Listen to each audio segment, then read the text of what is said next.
Oink! My goodness! Bakit ang mga baboy na ito wala sa kulungan?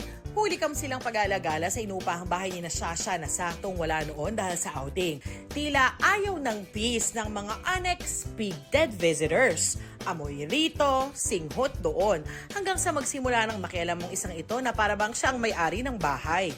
Unbelievable! Mapasofa at syurak di pinatawad. At mukhang may napagod kaya ang primary suspect lakda na sa veranda na inumaga pa sa pagtulog. Pati netizens nagulat.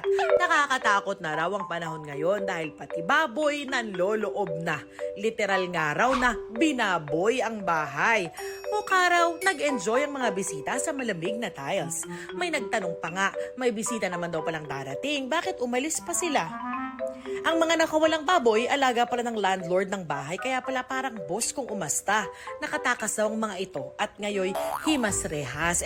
Balik na sa kanilang OG tambayan ng mga baboy na sina pork at chop. At ang collaboration ng tambalang pork chop, di na lang ininda ni na Shasha. Okay lang daw kahit nasira ang ilan nilang gamit. Darlene Kai, Nakatutok, 24 Oras.